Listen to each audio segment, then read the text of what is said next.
भले ही विज्ञान और टेक्नोलॉजी के मामले में हम इंसानों ने इतनी तरक्की कर ली हो, लेकिन आज भी इस धरती पर ऐसे बहुत से रहस्य हैं जो रहस्य ही बने हुए हैं। और ऐसा ही सीक्रेट है फ्रांस के बरगंडी एरिया में बहने वाला ये झरना। बताया जाता है कि ये झरना सदियों से ही यूं ही बहता चला आ रहा है, लेकिन ये कहां से शुरू हुआ इसकी जानकारी आज तक किसी को नहीं है। हमारे इस आज के वीडियो में आखिर तक बने रहिएगा। हम आपके लिए इस झरने के साथ साथ दुनिया के कुछ ऐसे ही और दूसरी चीजों से जुड़ी हुई रोचक जानकारी लेकर हाजिर हुए हैं। अशोक का कुआं आज के बिहार की राजधानी पटना को कभी पाटलिपुत्र के नाम से जाना जाता था और ये देश का सबसे प्रमुख शहर हुआ करता था, जहाँ से इस देश का शासन संचालित होता था। हम बात कर रहे हैं मौर्य काल की। सम्राट चंद्रगुप्त मौर्य के बाद अगर उनके वंश में किसी का नाम सर्वाधिक लिया गया है तो वो है सम्राट अशोक। सम्राट अशोक के जमाने का एक कुआं आज भी मौजूद है। इस कुएं को आज से लगभग 20,000 साल पहले बनाया गया माना जाता है। ऐसा बताया जाता है कि ना तो इस कुएं का पानी कभी खत्म होता है और ना ही कभी ओवरफ्लो होता है। इस कुएं को अगम कुएं के नाम से भी जाना जाता है। इस कुएं के नजदीक ही माता शीतला का मंदिर भी है। इस कुएं के पानी से शरीर के कई रोग जैसे कुष्ठ, चिकन पॉक्स दूर हो जाते हैं। ऐसा बताया जाता है कि सम्राट अशोक ने राजा बनने के लिए अपने 99 भाइयों को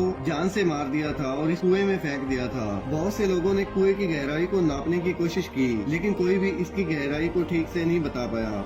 फोसिडियोनी स्प्रिंग फ्रांस में मौजूद ये झरना सदियों से यूं ही बहता चला आ रहा है। फ्रांस के बुरुंडी स्टेट में मौजूद ये झरना एक सेकंड में 3000 लीटर पानी बाहर फेंकता है। बारिश के मौसम में पानी की क्वांटिटी बढ़ जाती है। इस शहर में बने गोल हौज से बाहर आने वाला ये पानी रोमन साम्राज्य के लोगों के पीने के काम आता था। 17वीं शताब्दी के लोग इस पानी का इस्तेमाल नहाने के लिए भी करते थे। 18वीं शताब्दी से लोगों के मन में ये सवाल उठने लगा कि आखिर इस गोल हौज की गहराई कितनी है, झरने में पानी कहाँ से आ रहा है, और इसका पता लगाने के प्रयास उसी समय से चल रहे हैं। और तब से लेकर अब तक झरने का ये रहस्य एक रहस्य ही बना हुआ है। इसकी गहराई का पता लगाने के लिए कई बार गोताखोरों ने इस झरने के हौज में डुबकी लगाई, लेकिन उन्हें कुछ भी हासिल नहीं हुआ क्योंकि वो इसकी अंतिम गहराई का पता नहीं लगा पाए। इस झरने के अंतिम शोर का पता लगाने के लिए जितने भी लोग जाते हैं उनमें से ज्यादातर लोग मौत के मुंह में चले जाते हैं। यही वजह है कि ये एक खतरनाक जगह बन गई है। यहाँ रहने वाले लोगों का मानना है कि इस झरने में जो पानी आता है वो किसी दूसरी दुनिया से आता है और उस दुनिया में सांपों का बसेरा है। साल 1974 में 2 गोताखोरों ने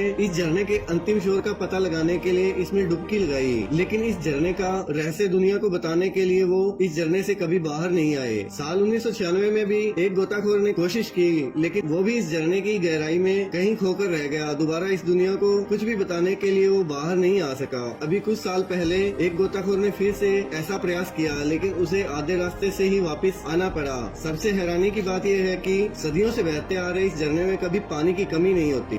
कलावती किला महाराष्ट्र। यूं तो इस किले में रहस्य जैसा कुछ नजर नहीं आता, लेकिन जो नजर आता है वो बहुत ही खतरनाक और जान जोखिम में डालने वाला है। महाराष्ट्र के मार्थल और पनवेल के बीच मौजूद है कलावती दुर्ग, जो 2300 फीट की ऊंची पहाड़ी की चोटी पर बना है, जिसे प्रबल दुर्ग के नाम से भी जाता है। जानकारी के मुताबिक इस किले को बुद्ध काल में बनवाया गया था। पहले इसे मुजन दुर्ग के नाम से भी जाना जाता था, लेकिन छत्रपति महाराज वीर शिवाजी के आधिपत्य में आने के बाद इसे कलावती दुर्ग के नाम से भी जाना जाने लगा। इस किले पर चढ़ने वाले टूरिस्ट चिंदेरी, मार्थल, इसेरी के किले भी देख सकते हैं। इस किले को केवल भारत ही नहीं बल्कि पूरी दुनिया के सबसे खतरनाक किले के रूप में जाना जाता है। और ये किला इतना है कि वो आप इसकी सीधी चढ़ाई और इसकी सीढ़ियों को देखकर समझ सकते हैं। सीढ़ियों की चढ़ाई इतनी खतरनाक है कि जरा सी भी चूक जान पर भारी पड़ सकती है। एक पैर फिसला और सीधा गहरी खाई में जा गिरोगे, जहाँ से बचने की कोई भी उम्मीद नहीं है। इस किले की ऊंचाई पर पहुँचने के बाद आप मुंबई शहर को भी देख सकते हैं। आसपास के और किले भी इस ऊंचाई पर आने के बाद आपको